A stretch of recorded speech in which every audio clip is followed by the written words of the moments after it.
What happened to you in your childhood explains why for the last 2-3 years you couldn't control the ball properly. You said Salah. I said those three. You said Salah. That was the example. That was the example. Without Alisson last season, you guys have been in a worse off position. The last vote goes to the one true gunner. Tell It has to be what me. you should say. No. Did he just say it has to be me? Hello, good morning, good afternoon, good evening, whatever time you're listening. Welcome to another installment of Podcast Pundits. I'm Drayman. I'll be your host today. Avid Man United fan, as you already know. Well, most of the listeners already know that anyway. If your first time you're tuning in, then yeah, I'm Drayman, Man United fan. Before we get into the pod today, let me first just do the usual stuff and just tell you all about the furniture. So if you want to go to Instagram, TikTok, Apple, Spotify, Amazon Music, just look for us, Podcast Pundits, podcast.pundits or Podcast Pundits _ find us on all the platforms, give us a like, give us a follow, give us a comment. Right, let's go into it. Let's go around the room. To my left. Yo, Dele Alli, the man of many club faces. Which clubs are those again, Dele Alli? The old listeners know who they be. For the new listeners, it's Man City, Arsenal, and Newcastle. And if you want to know why, there's no reason. There's no reason. But you had a good B-day otherwise? Yeah. Nice little vibe that the wife sorted out for me. I think, as I said, when I get to a certain age, I don't really care for my birthday celebration. So whatever she does, I just go along with it. Nice. As long as you celebrated it, man, that's the main thing. Moving on, the one and only Strives. Yo, man, what you saying, my bro? I'm good, man. You? Not too bad. Well, let me clear my throat. Yeah, man, Strives or Striver, Arsenal advocate. Yeah, man, it's been a long week, man. But I'm ready to chop it out with my boys. You know the week that started today, technically. Yeah, exactly. So day one, it's been long. Bro. It's been a long ass. You say can't wait till Friday. Telling you, man. But we give God the glory. For real. And lastly, but not least, It's your boy Joe Nomadic, the football supporter, the number one source of information when it comes to ball, number one Liverpool fan. Anything Dan says is wrong. Anything I say is correct. Whatever name you want to call me, man. Come on. and who do you support? Number one Liverpool fan. Liverpool, yeah. Liverpool fan, Dulwich Hamlets, and hashtag first game of the season in the Isthmian Prem is hashtag versus Dulwich Hamlets. Sick. I'll be there. Yeah, man. Sometimes you got to lock into your roots. No, I'm joking. It's in Essex. I'm not going to be there, but I'll be there for the return fixture on ends. Come on. Do they have their highlights online for Dulwich Hamlets now? Yeah, no, it's always been online. Still, it's always been online on their YouTube account. Still, yeah. Sick. Right, let's start the pod off. I'm sure many fans in the footballing world saw the quite distressing interview that Dele Alli had with Gary Neville, where he touched on sexual abuse, addiction, and mental health struggles. It was very interesting to listen to, especially because I'm sure every football fan out there has wondered what's actually gone on with Dele Alli. But if I throw it out to everyone, I'll start with you, Strives. I'll throw it out to you first. What was your take on it, like overall, in terms of, is this something he's been meaning to get off his chest for a long time, and Gary Neville just happened to reach out to him and his team just wanted to let him get it off his chest? Or because the thing is that what I'm struggling to kind of figure out is how this has come to just fruition now, if that makes sense. When you say come to fruition now, as in how in this current moment he's come out and done this interview when he could have probably done it maybe 3 or 4 years ago. Yeah, well, you know what? I think when it comes to, it's a very nuanced topic, especially when the matter of mental health comes into play here. So there's not really a time limit, or there's no time that you can kind of put in it. It's hard to really judge or measure a person's journey from the outside looking in. It's an introspective thing, I suppose. So I suppose he's done the interview when he felt ready to talk When about. I was ready. Yeah, his experiences, man. So You're not going to do the interview while you're turning up, bro, man. Because Yeah, while you're living in it, like that's yeah. the last thing on your mind. yeah, exactly. You're kind of while you're turning up, I suppose they're like you're suppressing it, innit? You're pretending correct. like it's not there. Yeah, exactly. And then it's when you start addressing it and you seek the help, so to speak, or you're going through the recovery and you're now living and you're being present in whatever it is that you're facing, that you can potentially galvanize the energy, the courage to say, okay, you know what?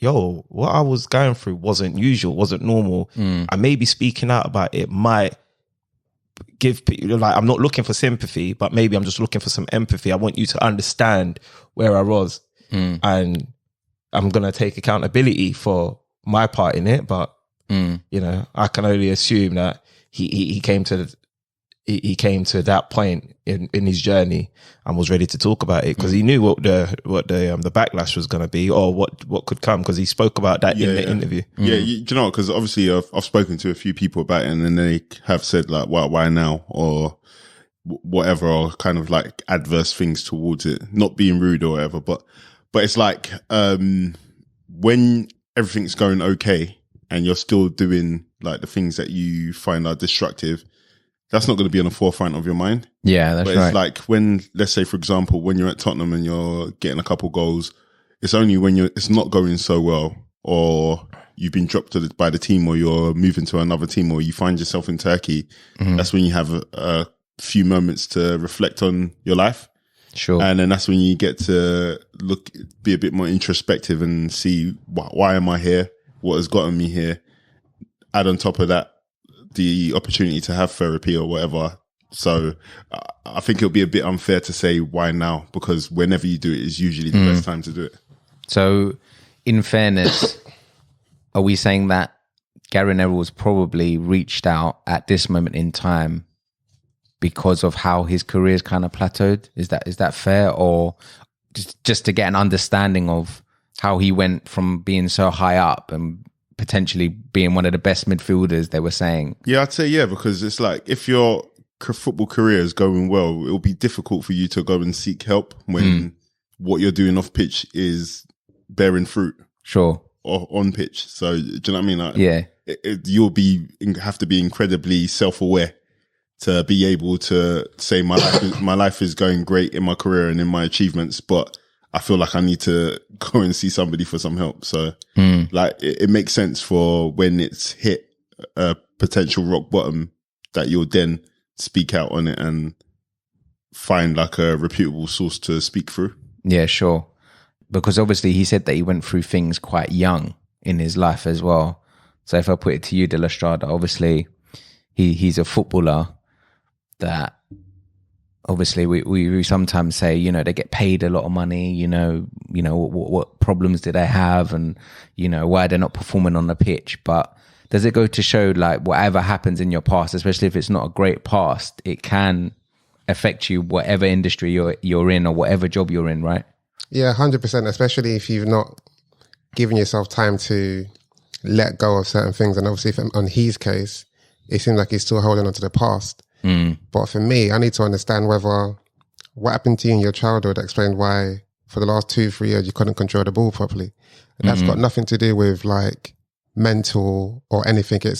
So for me, I'd like to understand. Obviously, we know why he's doing it now, because it's like rock bottom, so you have to start from somewhere. Sure. But you went through trauma in the past.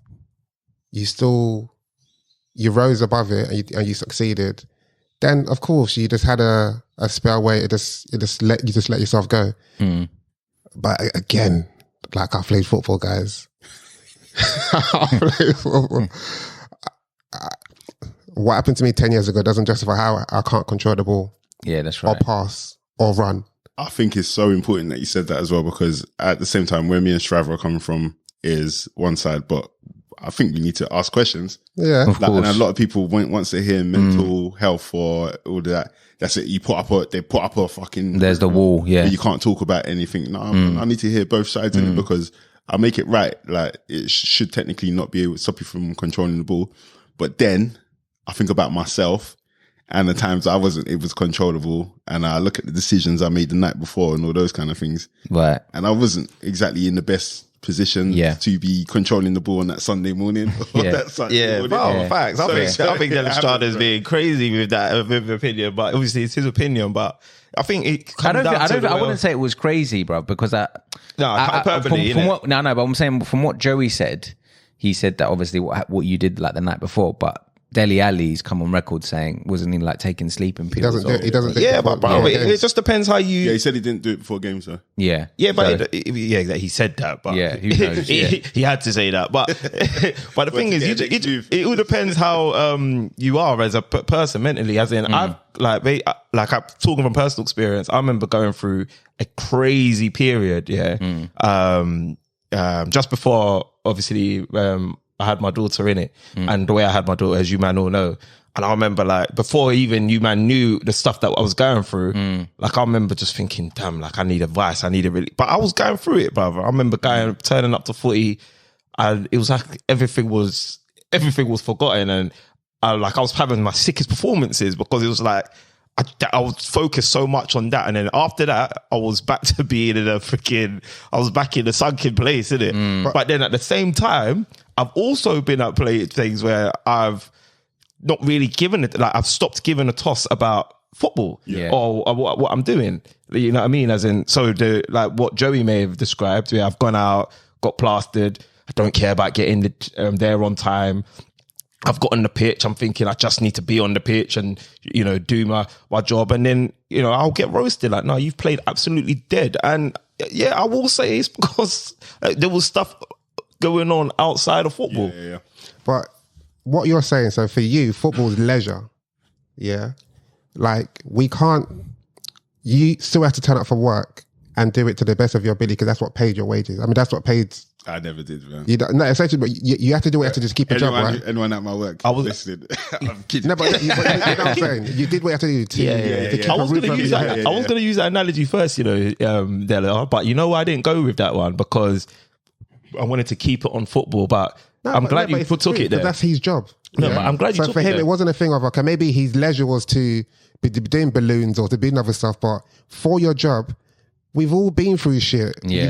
But I didn't want to go. It was my birthday the weekend. Okay, it's not the same. But now tired also go to work this morning. But I still went to work. Because why? It's the primary. Did you perform at the best of your ability? I did what I had to do. Yeah.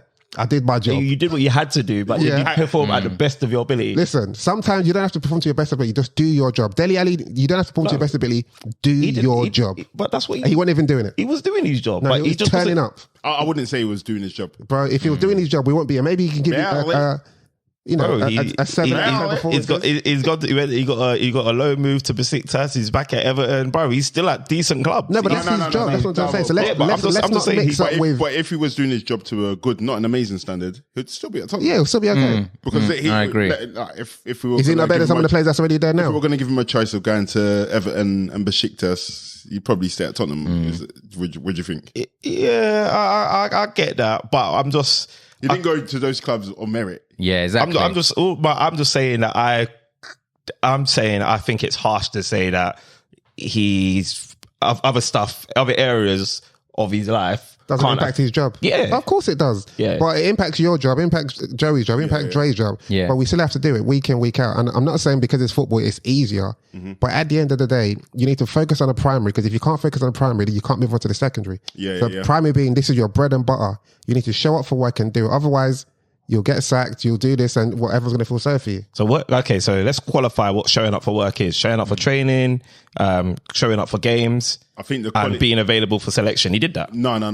But then if you're talking about quality, so performance-wise, it just wasn't up there, was it? Yeah, we all kind of know what standard he can play at. Top level was. Yeah, we're not asking for the top level consistently. And we know what his bottom level was because we've seen that as well. Yeah. So if anything, we're just going to need an in-between. And I think an in-between would have been good enough to keep him at Tottenham. Yeah, I think it was just too low. Fair enough. But I mean, I don't think in what I listened to in an interview, he said that this was why I was shit. He just said, this is what I was going through. Yeah. Make your own mind up. But I was going to say another thing you could put into perspective is fair enough. He's gone through that, or he's still going through it because obviously it's in his mind, and obviously he's having flashbacks, or he can't get rid of it. But my thing is, you're earning a decent wage, right? And I know, like they say, money doesn't solve all your problems. But for me, if I was in that instance, he's saying that he checked himself into rehab and things like that.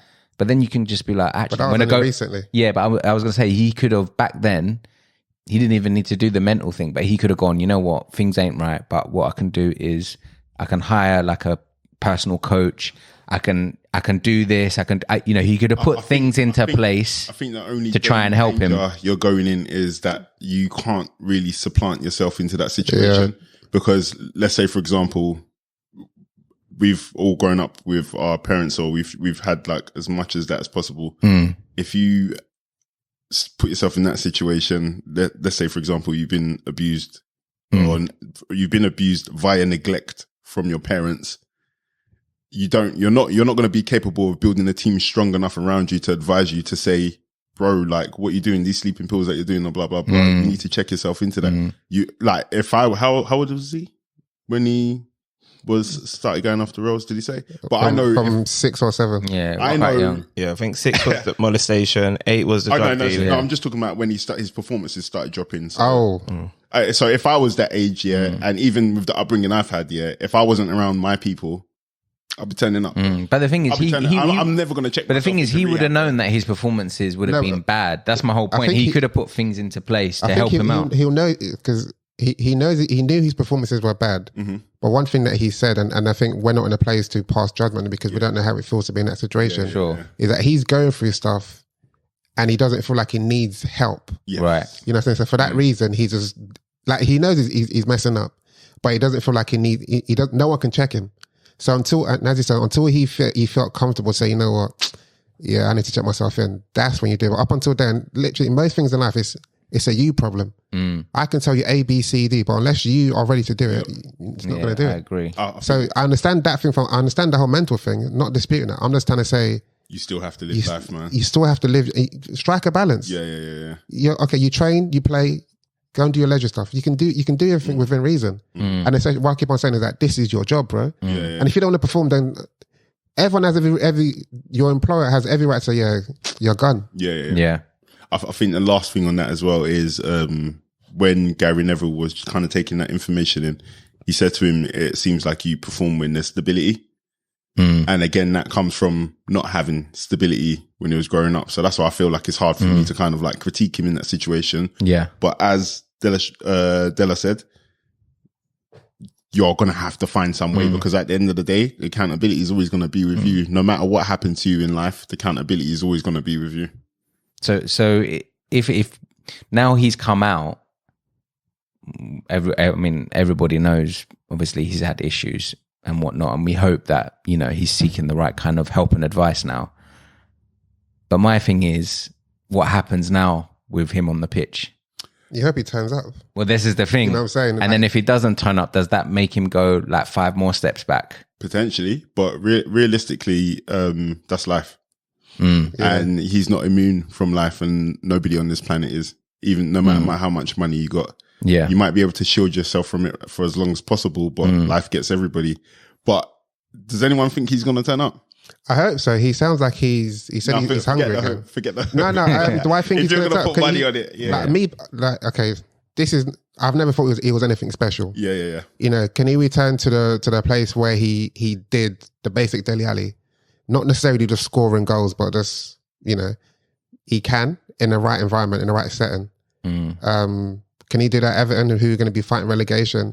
Maybe he can be the star and the star and light in that show, and then use that as a bridge to then push himself up to the next stage. But all he's done now is just bought himself time. So that means even if he's playing bad, people just be like, just give him time. But then how long though? That's the thing. That's the question. Because eventually, because fans, what's going to happen. Exactly. You know what I'm saying? You got molested as a... Yeah. Yeah, they'll be using it against him. Yeah, man. Yeah. You know what I'm saying? So, And football's a cruel sport. Exactly. And we all know, like, That's in not terms racism, so you can't get kicked out of the stadium. As well, but it's not even that. I don't even know why I'm laughing. But You're laughing because you're a prick. And just like, because I'm laughing. football fans are We're pricks, laughing man. because everything can be, a joke can be made out. I've got a couple of jokes as well. Yeah, but I'm not gonna share them. I'm not your gonna share them. jokes I'm not are gonna always share out them. of pocket, man. Nobody's trying to hear your jokes on this podcast. I'm not going to share them, but just know I've got jokes, bro.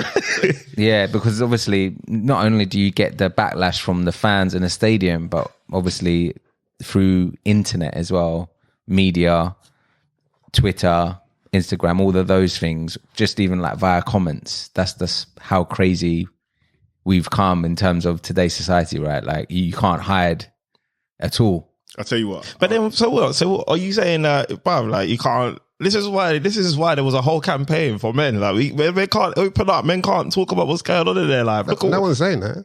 I mean, No, you can open up, but Yeah, definitely. still deal with the accountability of opening up. Or do you know what I mean? Life but is life. he addressed that. He addressed that in the actual. So I think what he done was correct, because people want to know. Like Dre said when he first started up, like, everybody's been wondering, like, what happened, bro? Yeah. And I think he's explained what happened in from his perspective, but it doesn't necessarily mean it's true from everybody else's perspective, because I don't think he's the only one that's been in that situation.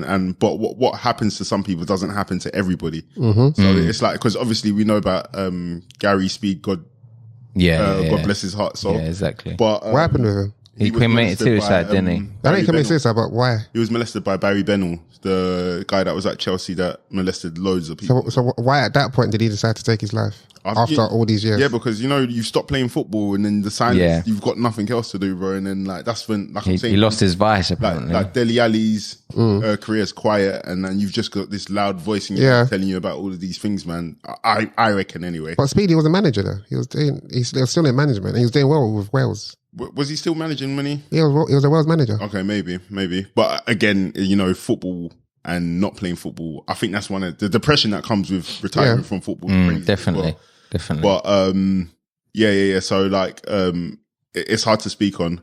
But if you want to hear the jokes, man, like, come find my Patreon. I've got it. It's behind the paywall. No, I'm joking. but we're hoping that he can, like you said, push on from it. Like, obviously nobody can ever kind of recover from these kind of things. So we're hoping that he can speak to the right people and deal with it as best that he can, right? I think it's hard. It's because football, it's not been that long, but football, the Premier League has changed a lot. It's changed a lot. And you're at a club with a new manager who wasn't there when you first signed with them and went out on loan. And now you've got to go to him, and he's already said that stability is something that's very important to him. Yeah. So if I was going to put my money on it, I wouldn't bet in favor of it. But for me, like, Dele Alli with his latest team, which is Everton, for me, that's a lucky kind of break for him, because when he went abroad, when he went to the Turkish teams, he was actually worse than when he was when he was in the Premier League. So for me, he's been given like a bonus lifeline in my mind. Yeah, and he's definitely bought time, as Della said. But again, if I was to put my money on it, yeah, it's gonna be tough. Okay. I think the best way to judge him, So what does everyone think his level is? 1, and do we think he can get to that level? 2, if he can't get to that level, what level do you think he will get to? I think for me, he's always been at best a 7 out of 10 player, and if he was to drop, I think he could do it in the Championship. I don't think he needs to go lower than Championship. I think that could be his level, personally. Yeah, I think when I say when you say 7 out of 10 or whatever, that's when he was at his best as well. So yeah, but what position is Dele Alli? Dele Alli is I would say he's a number 8. Yeah, I was going to say number 8. Number 8 today, but he's kind of like a also, you know how Havertz was utilised at Chelsea as a false 9, but with a striker. So he could play support striker. Basically a pocket. He plays in the pockets, innit? So I don't think Everton can afford to use him like that. So that's it. So it's comparing with all the number 8s right now. Yeah. And do we think he can get to that level? I don't think he's there, to be completely honest. And I don't think Sean Dyche will be able to find a way to shoehorn him in. And just to answer your question about what level he, for me, rather than his attributes, he was a player that you would probably say he's had a good game 6 games out of 10. Yeah, so that's... I can't see him. That's what I'm saying. I can't see him doing that off the back of...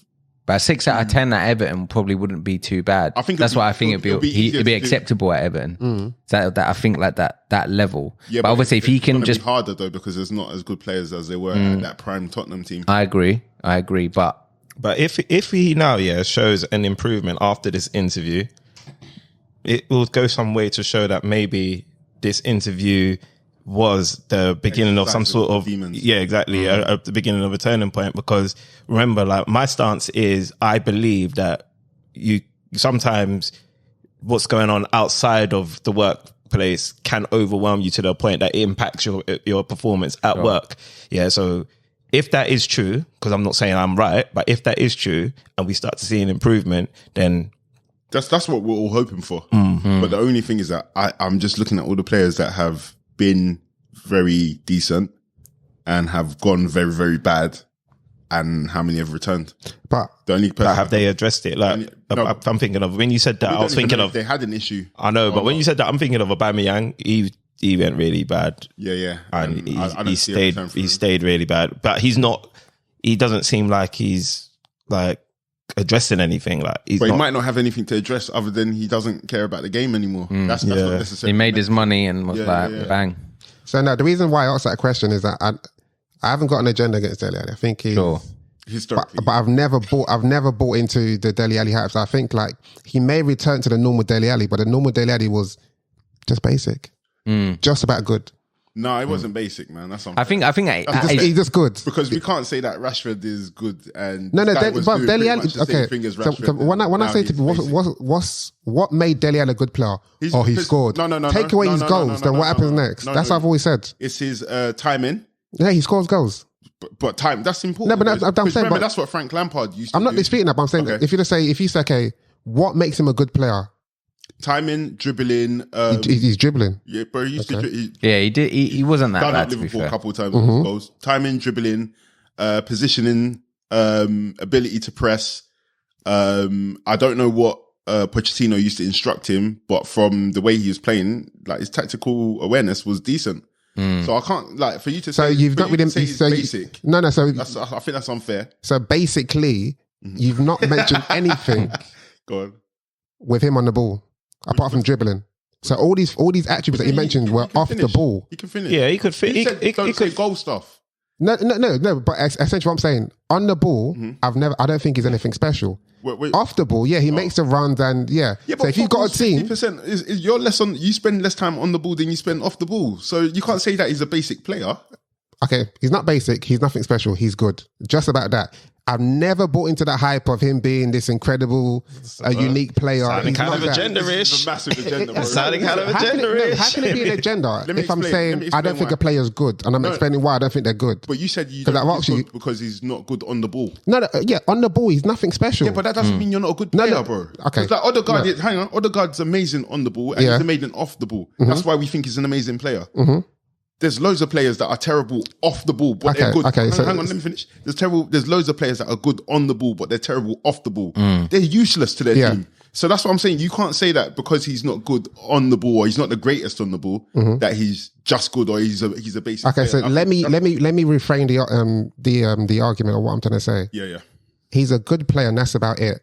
When everybody said Dele Alli's sick, I'm like, okay, cool. Why is he sick? Everyone said because he's goals and assists. So I said the day that he doesn't have no goals, no assists.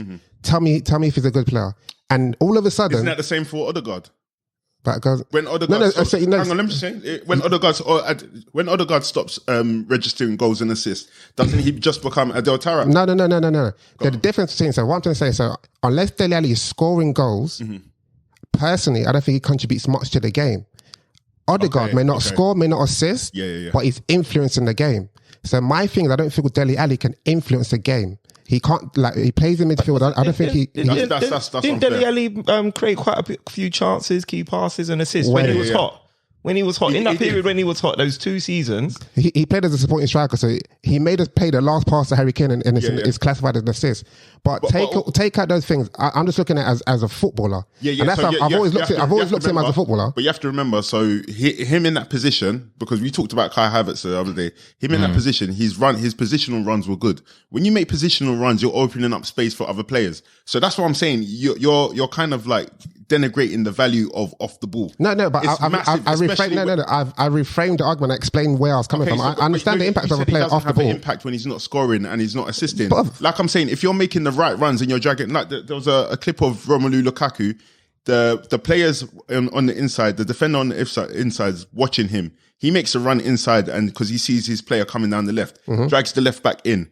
When the ball cuts back to Lukaku, he lets the ball run on, and then the player scored. He didn't touch the ball once, but he created that goal massively. So you can't say that because he's not scoring goals or not doing that, he doesn't have an impact on the game. When you're on the pitch and you have good positional sense and you're able to make runs into the box, you skew the defensive shape. Let me say one more thing. As a defender, it's hard to take. No, I get all of that. And one thing I've always said is like the only way for Dele Alli to work is that the team needs to be built around it.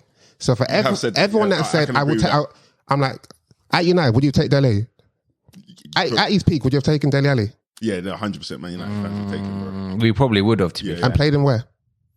He's not a system player. No, that's what I'm saying. Playing where? Yeah, he's not a system player, and I'll give you that.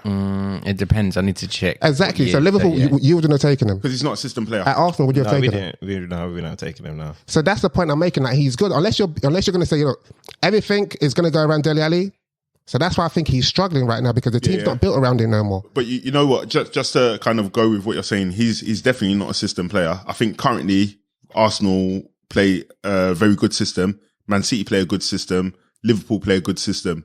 Man United don't. So I think he's somebody who will thrive in Man United. You look at Tottenham again. I think if firing Dele Alli, he'll be good at Tottenham.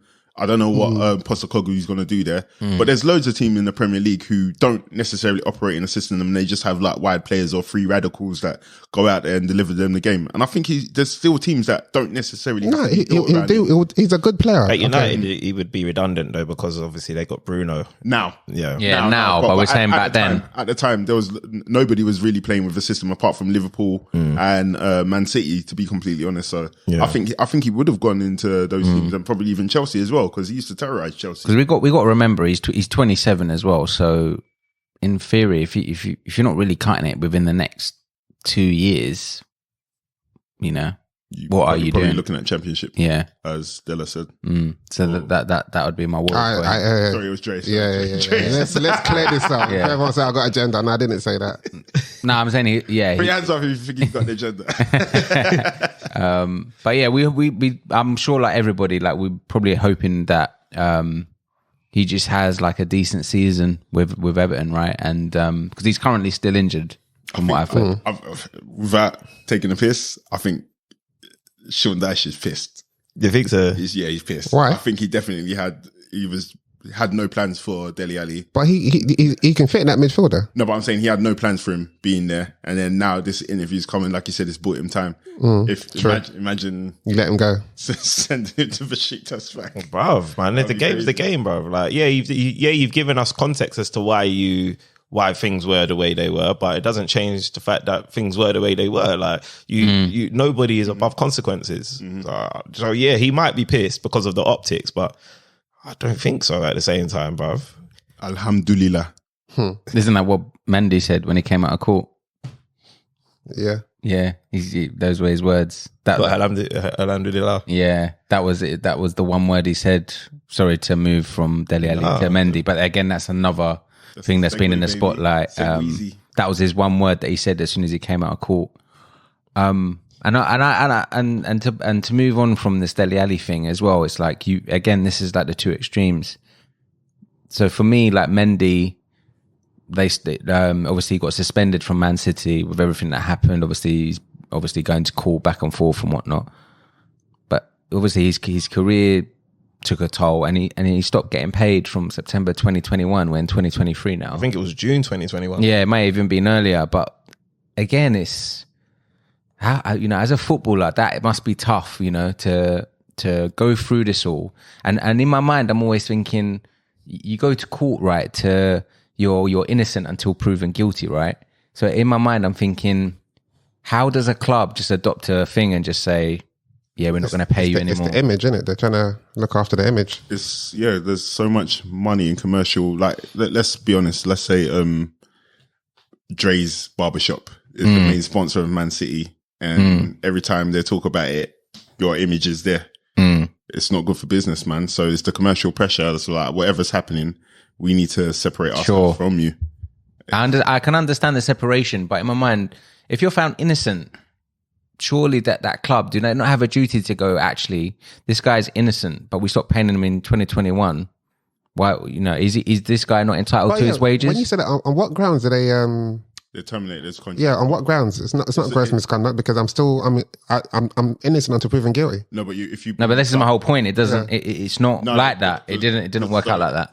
The term would be bringing the club into the disrepute. Yeah, but it's not my fault. Someone's accusing me, but I'm innocent. But it is your fault because you're hanging around with those people that are. No, but I get that. But let's say basically, it's not the club's fault. Whoever's fault it is, it's definitely not our fault. I remember when you and I had a conversation about this in the Belmont Banter group, because I was saying a similar thing to what Drayman was saying, and if that is true, I didn't actually look into it yet, but that is hella flawed because it's crazy, bro. It's unfair. Yeah, but exactly. But it's also very open to massive legal risk because you can say that I've brought into the club into disrepute, but no, I haven't. Yeah, it's somebody who's lying, but obviously they'll be covered. And let's not forget, he actually went to prison as well, didn't he? Yeah, for a little while. But obviously he went to prison innocently. Yeah, exactly. So this is the only thing that can fix this, which is the worst thing ever, is compensation. Yeah. But it's disgusting because it's not going to fix anything, is it? No, exactly, because all the opportunity that he missed. What was the major? But was it the World Cup? He missed that on the World Cup treble. Okay, maybe he wouldn't have been at Man City this season. Who knows with how Pep moves.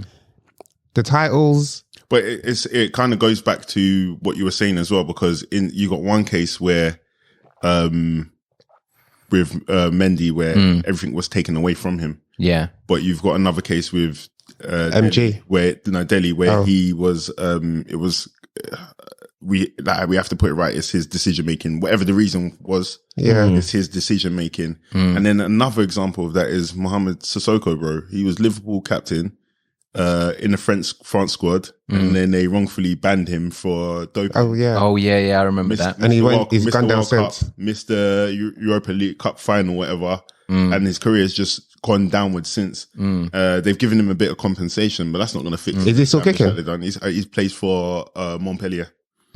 So yeah, man. But that's what I'm saying. That's what I'm saying in terms of how it panned out for Mendy. That's what I thought it was. That's why I think something's happened to that woman as well, man. Bro, that's what I'm saying, and and this is it, because it's just like you have to try and find a balance in making sure women are protected, because there are so many women that go without the protection and are at risk to real predators, right? And that don't speak out. Yeah, exactly. But then you can't use those that are genuinely vulnerable and those that have genuinely been victims, use their story, use their plight for your own selfish, evil gain at the expense of someone that's innocent and nothing comes back to you. Yeah. You know what I mean? Because that's where, you're saying you can, because obviously we've seen it, but I'm saying it from a moral standpoint. It's not right. No, but do you know why you can as well? Because we see them people do it all the time, bro. Like, let's first say, for example, a newspaper will print out some article that they've got about somebody, and then the apology will be on the 100th page where nobody gets to see it in a tiny little box. So like that kind of behavior is now, this is the explosion of that little tiny behavior, man. So that's just how society works. I just wonder, like, because so obviously a lot of taxpayers' money's gone into it. A lot of probably privately funded money has gone into this case. A lot of time has gone into this case and what have you not. Now, for it to just be NFA'd, like no further action, not guilty, like all these counts and cases have been dismissed, it does beg the question: who is culpable for all this time, energy that we have spent and wasted on this case? Is it him because he put himself in this scenario in the first place because he met the wrong kind of girl? Or is that even unfair to even place that on him? Because how do you know what kind of person you've met before you've met them? Exactly. So then it's the woman or the girls or whoever it is. That is like, honestly, it's the judicial system, bro, because let's look at it. You said all the taxpayer money, all the private money. Yeah. Who's made the money off of it? The system, because the barrister gets paid. The No, but QC. I hear what you're saying, all of but these people, the whole system there is to take money from people, bro, by legal dispute, man. Yeah, but but obviously that's a sinister way of looking at it. It's also there to it's also there to obviously protect and bring justice to those that are genuinely wrong, that have been done wrong. Exactly. So obviously they've just done what they're supposed to do. You know the worst thing about it is though, is like, bro, like people will say him being found innocent doesn't mean he was, doesn't mean it. Yes, or her being. It's just it's disgusting, bro, man. Of course, and there's no and that's what's disgusting, because that again lends towards genuine victims that haven't had the justice. So they've got that caveat, just because he was innocent, he wasn't innocent, because other people have been able to say such a thing. And it may have been true in their case.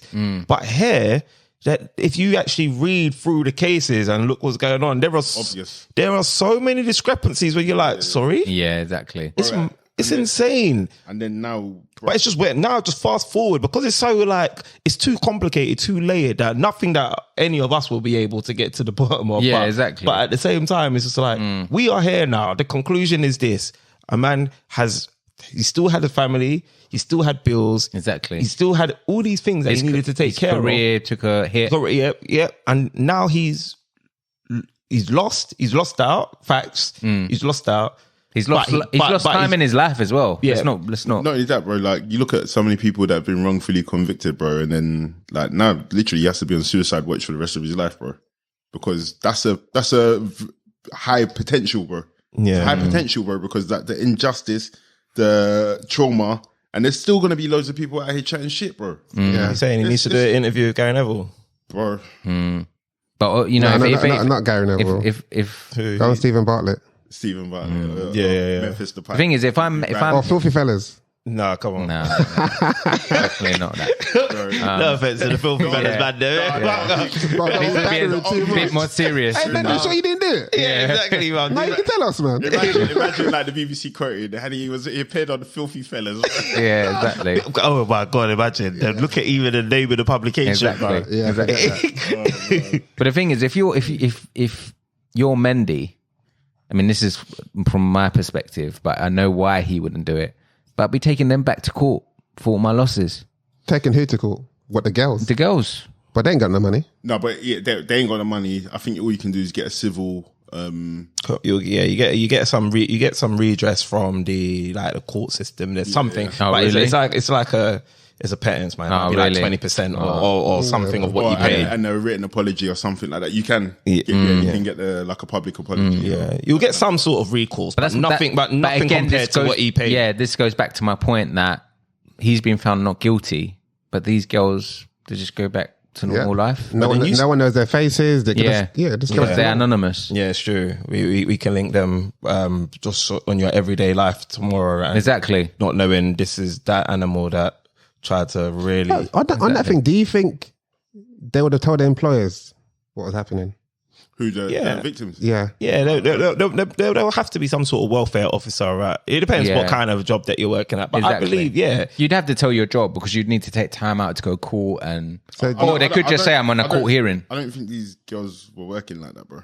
Yeah. Well, who knows? We don't really know too much about these girls. That's the problem. We saw some of the videos, bro. I don't think they were working. The videos? I didn't see no videos. Neither did I. Neither did I. What you saying? Mendy sent you some videos. Neither did I. But you did ask something at the beginning when you brought this up, though, J-Man. Is there an onus on the club to give him something? To almost reimburse him. Compensation. So if they don't, they can go to court for that because, again, you've terminated my contract under... No, they didn't terminate. They suspended him. So yeah, so then you have to backdate my suspension pay. Well, it's suspended for 2 years. Yeah, that's the thing. Yeah. You can suspend me, but it has to be pending investigation. The investigation is concluded. But I can't see... Run me my P. Man, okay, so that's with interest, bro, because inflation. I want the P. Inflation. No, I mean, I'm not saying that goes any way to remedy what he's lost, but that's that's the minimum. Yeah, exactly. I wouldn't have a problem with that at all. Yeah, because like you said, that's the minimum. Yeah, I couldn't see Man City not doing it anyway. Do you know what I mean? And from They Well, need I to be understand, releasing Pep statements. was- I need to see the energy has to be bigger. Sad. And like we said, that's the problem. When the big accusations comes out, the energy on the return is page 100. Yeah, man. Yeah, it's crazy. But yeah, it was good. It was a crazy way to kind of segue onto Mendy because you said that one word, but it just came to my mind straight away, and it was definitely something I wanted to touch upon. Bro, that was purposely done. Come on, man. Rate my team. Rate my team. No, you didn't know. Bro. Alhamdulillah. You didn't know, bro.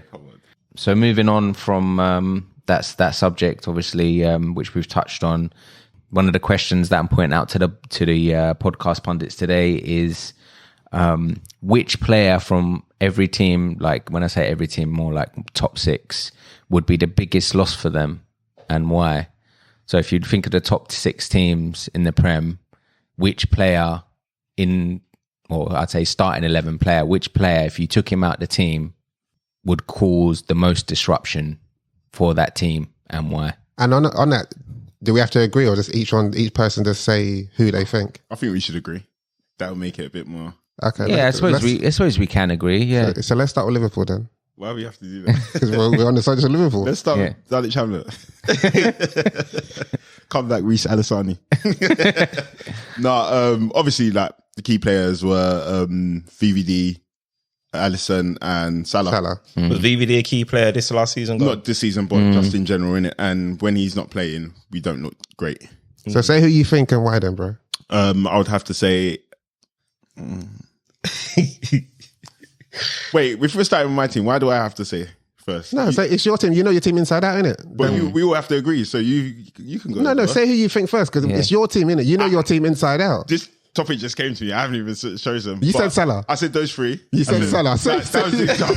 That was the example. Bro, Salah.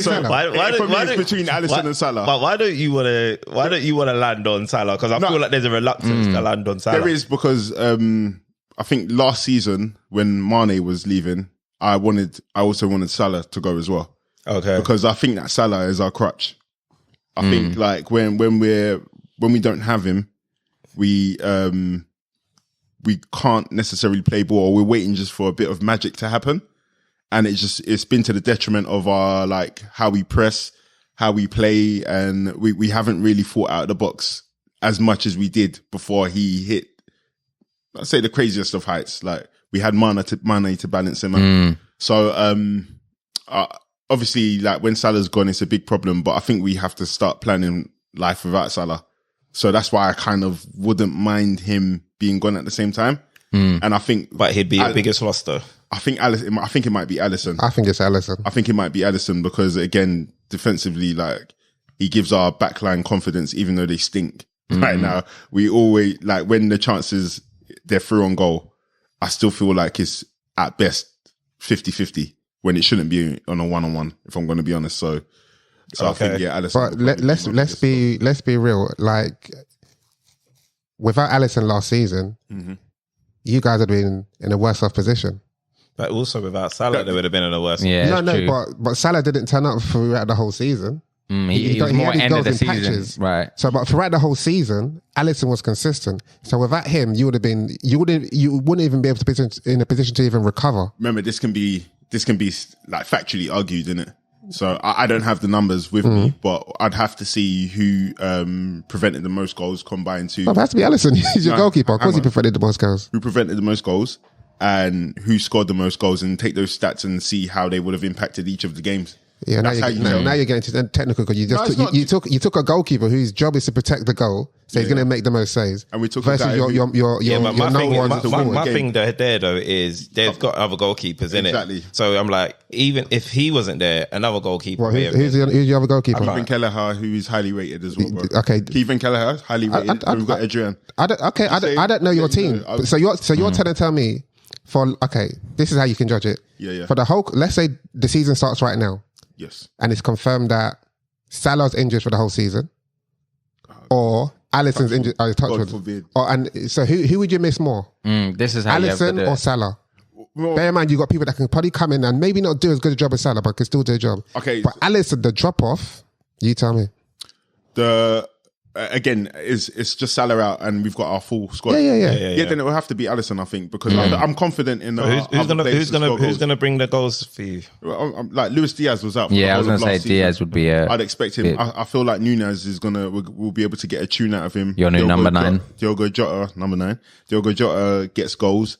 I'm Gakpo. Cody Gakpo is a good player, bro, man. I'm confident. I think you've got enough there to. Yeah. I think we've got a lot of firepower.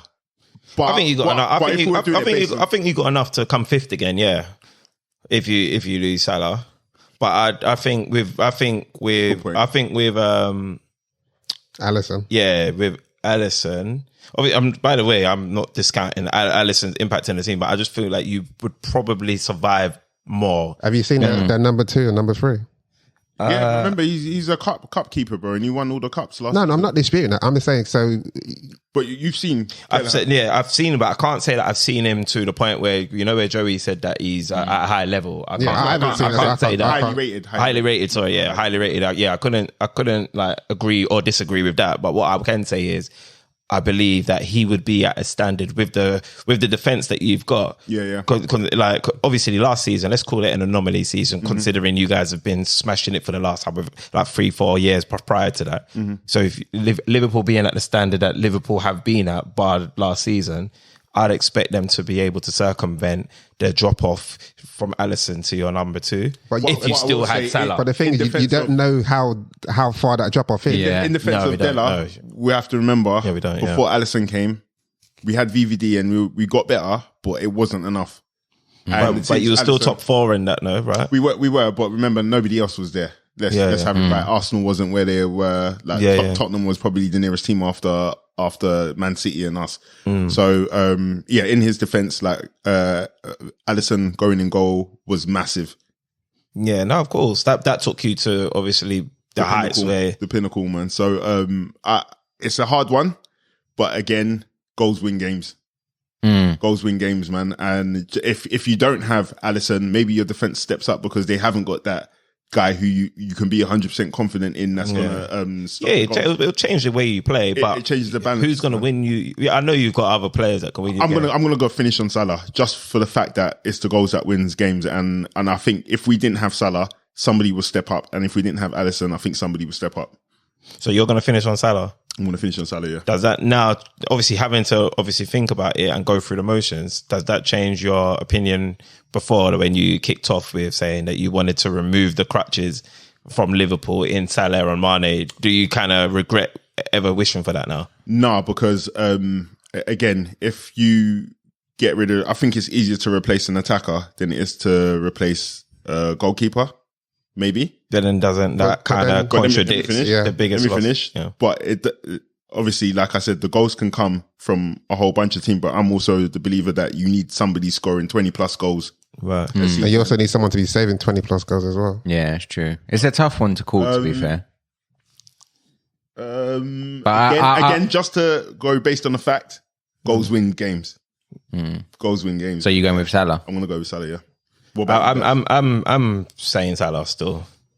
I think Alisson, but obviously I'm outvoted. So what about? I was going to say Alisson. So it's your club, isn't it? So maybe you got the final vote, then, isn't it? If that's how y'all want to play it. Yeah. So Salah for Liverpool. Fair dues. Let's move on to Arsenal then. Sorry, hang on, because I think he just set a deadly precedent. Does that mean you get final say on Newcastle? Let's see. Arsenal. I did. I'm joking. If we move on to the Gunners. The Gunners. It is a tough one. Yeah, it's hard, man, because Arsenal's not really a one-man team whatsoever. No. But, I mean, I feel like Saka was our star boy. But then, I mean, I'm thinking, if I'm going by last season, Odegaard was... I think without Odegaard, we're nowhere near where we are. Even Partey, I'll even go as far as saying Partey. Without Partey, I don't think we have the season we have without Partey. Martinelli, the biggest loss though, because I'm starting to get my head round the prospect that, although I don't want him to leave, I'm getting my head round the prospect of potentially not having Partey available, and I still feel like we could be competitive. So calling him the biggest loss would probably be a reach. Didn't you guys deal with the biggest loss last season? The biggest loss was Saliba. who was that? Saliba.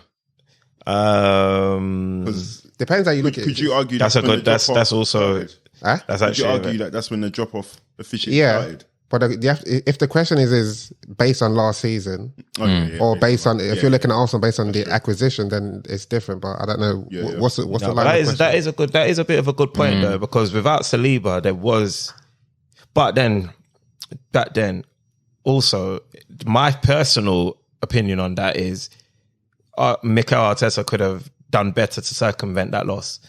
He didn't play Jacob Kiwior just because he's left-footed and centre back, and then he finally decided, you know what, I'm going to do it after he's seen enough from Holding. Not that Holding did anything incredibly wrong, but it's just his limitations was literally stagnating the way that we kicked ball, and then just small things like that. He did a little bit more to circumvent that, and we saw a bit more fluidity come back into the way that Arsenal played and whatnot. Even when he did that experiment where Partey was right back, but then he would drop it, he would kind of drop in, invert, and come further forward. And Ben White, although he was centre back, would still go out wide. But he didn't. It took too long to think of that. So I feel like maybe that Saliba loss wouldn't have been as impactful had he maybe done those changes sooner. Obviously, hindsight's 2020. Yeah. So if we do it based off, Last season. No, do it based off Della's one where we're talking about going forward. Yeah, so I'm probably gonna land at Bukayo Saka. Like, even if I look at this last preseason game that we just had, like I watched the Arsenal. You know me, I'm watching the preseason games. Yeah. Bro. We got United soon. I know. 22nd. Yeah, I told you. So yeah, like obviously, even just looking at that, Saka was looking like he's ready to just be a killer, bro. He's tapping into his Kylian Mbappe, bro. But like Dele said, a killer for what, 90% of the season? Did I say that? We said the burnout. The burnout happens. I'm like, yo, The burnout happens at the end of the season. But no, no. But I would personally agree with Saka. I think he's a massive loss when you take him out of your team. No, you're being lazy, man. You're just saying Saka because I said Saka, bruv. There's bare players, bruv. Someone's got to stand up for Odegaard, bruv. No. But in terms of consistent performers, Saka's been up there. No, but because remember when Odegaard, not last season, but I think maybe the season before that, I think he was a bit up and down, not as consistent as last season. Whereas last season he got the captain's armband, he bossed it. But Saka, he's like you said. I know he drops off, but majority of the time that's your go-to guy. Do you want me to go and then you finish off? Yeah, go. I'm gonna say Odegaard because as much as I love Saka. Actually, sorry, what's the question? Who would be the most... He would be the biggest loss I was in the going to team. answer who's my favourite in the Yeah, team. favourite, yeah. It'll probably be Saka for me. It'll be Saka for me. Shit, then I might vote, but I'll still say mine anyway. I wouldn't say Saliba. If everybody was fit and would have missed that one player, Yeah. I wouldn't say Saliba because then Ben White would have played centre back and Tomiyasu would have played right back, so that would have been good enough. But for me, I think Odegaard's the biggest miss. No one in that team, and Partey, but everyone fell off, but no one in that team can do what Odegaard does. It's like if he plays well, the team plays well. Same as Saka as well. Yeah. And it's a tough one, but I feel like Saka, someone else can not say replicate what Saka does, but they can do okay, But Odegaard, bro, everything goes through Odegaard. Yeah. And if he's missing, I don't know who can come into the team that can replicate what he does. Can I change my vote? You can change who you want. can. Yeah, I think I'm going to go with Dele on that because... What about Trossard? No, he can't replicate what Odegaard does. What? Odegaard? No chance. No chance. Remember, you lot were saying that Odegaard should be replacing Modric at some point. Yeah, exactly. Exactly. Trossard did that. No, so you got to remember, like, I was probably the guy saying all this stuff. I can confirm. So I hear where Dele Alli is coming from. I'm just wondering, like, I'm thinking about it. If he was missing, who could you play there? And if Saka wasn't there, would Odegaard be able to create as many chances as he did? Is another question. Maybe not, but with Saka, but at least you can play Smith Rowe can play on the left. Not for me. Then Martinelli can play on the right. No, but what I'm saying is, I thought he could even do Odegaard's role. no, but he can't do it. Nah, he Smith can't. Rowe's a one-touch come player. on, man, you're pushing Odegaard, it. You're pushing it, bro. No, they played the number Remember 10 what you differently. said? You said Odegaard can walk into Real Madrid's team kind of displaced. No. project. I'm not saying he can do it to the same level, but I'm just saying the biggest loss. But I'm saying, but Smith Rowe, if that's true about Odegaard, Smith Rowe can't do that. He can't go into the Real Madrid team. So you have high standards. You hold Odegaard in high regards. No, I do. I hold Odegaard. I think it is a toss up between Odegaard and Saka, but I do give it more to Saka because I think it's realised, isn't it? It's realised he gives you everything going forward, and actually, what we sometimes we don't actually appreciate what he gives us defensively. So when he's not giving us anything going forward, sometimes it's very easy to criticise him and forget actually what he's given us. Like in the defensive realm of his game, but I make Dele Strada. I give credence to Dele Strada's point because Odegaard is like, and I think the honourable mention to Partey as well. I really respect that because a lot of people don't put enough respect on what Partey gave Arsenal. Single pivot, right? Yeah. I think it's right that both teams, Liverpool and Arsenal, were 50-50s because those guys are like massively important, man. So, So who you picking then? Because Mine's going to still be Saka. So it's going to be as well. Yeah, so it'll be Saka then. No. So the last vote goes to the one true gunner. So it has to be me. Tell Dele what he should say. No. Did he just say it has to be me? Yeah. He should say Get out of here. It's him. Get out. So as a one true gunner that has no allegiance. I think you got to do rocks, paper, scissors. Yeah, let's do rock, paper, scissors, bro. You've acknowledged that you've acknowledged me, man. He's got 3 clubs, bro. He's got more Arsenal kits than you, bro. I really have. He's got more Arsenal kits than you, bro. How many kits have You know he All your hasn't. kits are from You know he hasn't. $3.99. You actually know he hasn't. I've got every single kit. I didn't. You know what's What? mad? You I didn't got get every last single year's. kit? I didn't get last year's kit, but I've got How it for many my kits have friends. you seen this guy wear? I've only seen him wear the yellow dream. Bro, I've got the dream. I've got the JVC dream. one. I've got every kit. What are you talking And you got about? the Do you want to blue- do this? You don't want to cash JVC through the one. kits. You haven't got the gold one. Can you just tell me how many kits you've got? And the thing is, Strava can fit into all those kits still. It's mad, So bro. can I. Bro, can you tell me how many kits you have, please? I can't remember, bro, but I probably got. I really can't remember. I've got loads of kits. Why are we going down to kits? This is petty, Because I bro. don't know We what have he's to talking decide it about. by saying. Say how many kits have you got? I don't know, bro. Say a number. Just say a number, innit? I've been double figures. Say a number. You're in double figures. I've been Say- double say figures, a number, bro. say a number. I've been double figures. I'm Say a telling you, I've number. been double figures, but I'll probably got about 11. All right, how many? You got 12 in it. No, I'll be honest. I haven't got. He's a liar. I'm not got lying, 11 bro. kits. I can get them out. I can get them out for you, bro. You're gonna have to send in a photo. You're gonna have to send in a You photo. keep your, so you can still fit in all of your kits. Bro, No, remember, You can. Bro, remember what kit I premiered? Remember what kit I premiered at the first game of the season? Yeah, true. Come on, man. Hey, Dele Strada, man. Okay. Respect me. Hold on. Why am I even? You lot are disrespecting me for even having this conversation. I'm talking to Dele Strada, You know bro. what's crazy? Is how serious he is this whole time. Well, this guy started off as a Newcastle fan, bro. Go, decide. Yeah, it's Saka, bro. It's Saka. But Odegaard was a good mention, and I respect Dele Strada's contributions. Fair. Dele Strada, do we want to move on to your other team? No, let's do United first. United. Come on, there. It's only one guy really, Sancho. Like we can't live. What? Sancho? Yeah. No, we're cool. Spring. To be honest, it's been crazy because when I was actually thinking about that question, I was thinking in my head, which guy? Then I actually had a blank because I didn't think that it was like standouts. But obviously, from what not having a striker, Say it if you don't want to. no, not having a striker and him your performing chest. on the pitch, you have to give it to Rashford. So I thought he was gonna say Bruno. You know, no. I would have said DDG, bro. You did. I was gonna say De Gea. You know, no, the thing is, I was thinking, am I trolling when I'm thinking this? But I genuinely was gonna say De Gea. Bro, there's no way you He would've saved. got- You know how many would've got points he top four saved you? if you didn't have DDG. Yeah, and It's not possible. and so many other times before without De Gea. But the question was going forward next season. Was it going forward? Yeah, it's about that as well. That became the baseline.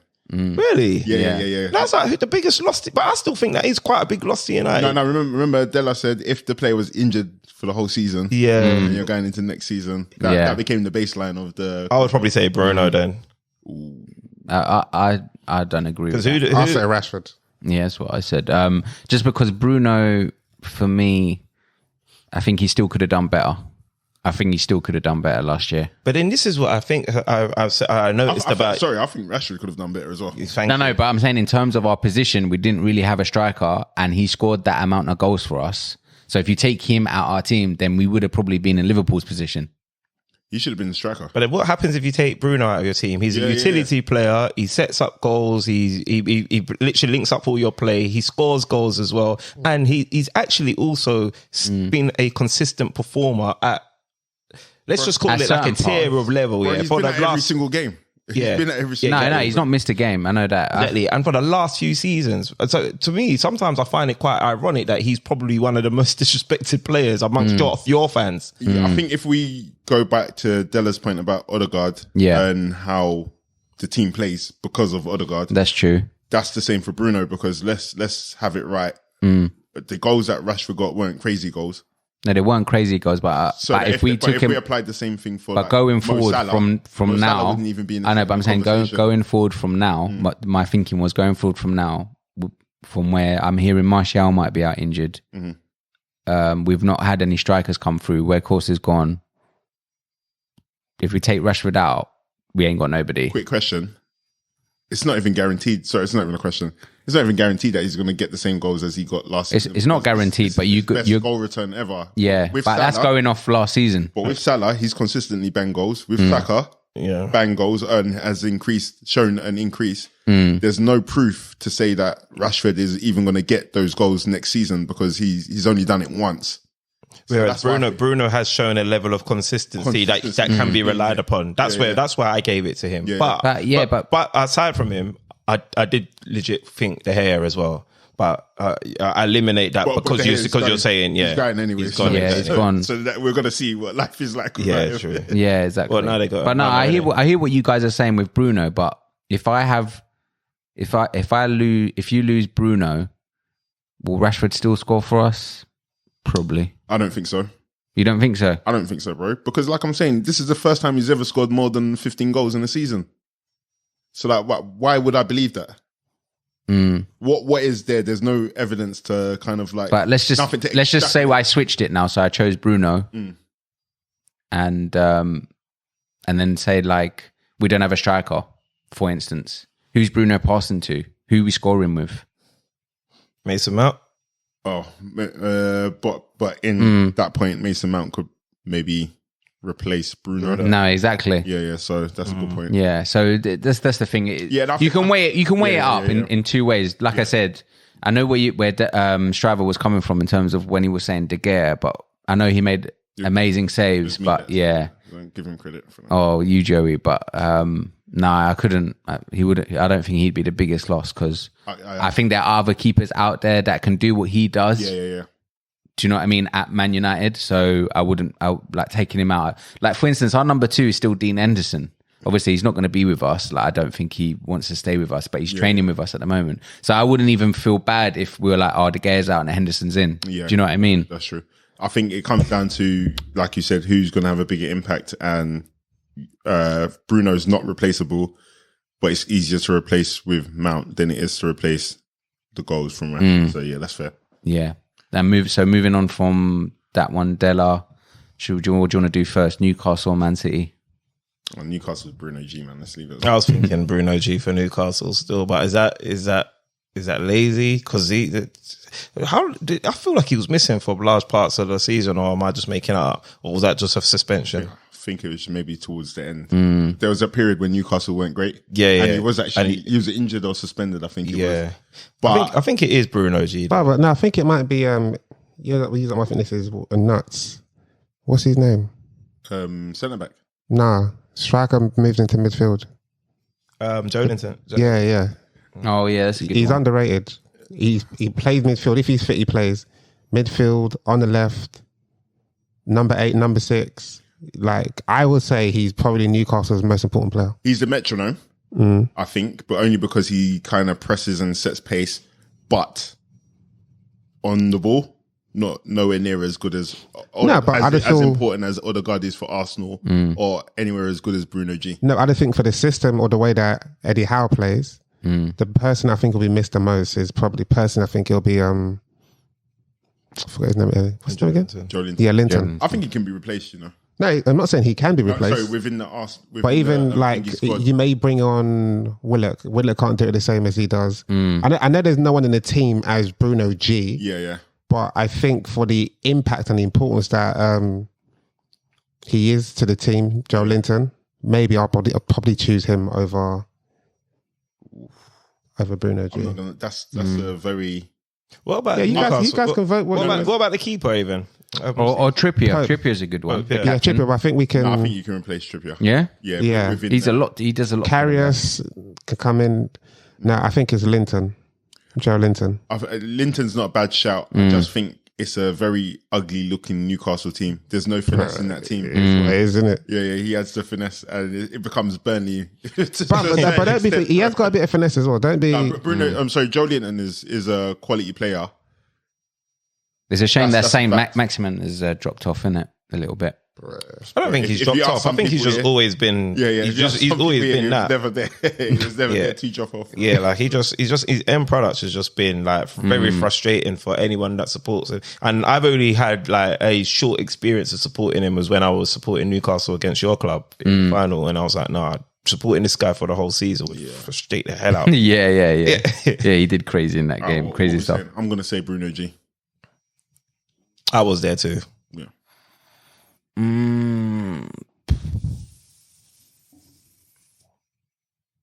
I think I'm going to go Bruno G as well, actually. Well, if I'm outvoted, I'm outvoted, isn't it? Yeah. Man City. I'm saying KDB. That's funny, yeah, because KDB is very vital. But then what about Gundo? Yeah, exactly. Gundo's not there no more, bro. Oh Yeah. Rodri. KDB. Haaland. Ooh, Rodri. Was also missing for a period as well this season. Maybe Rodri. Rodri's been consistent. Yeah, the whole Rodri. season. But the thing is, who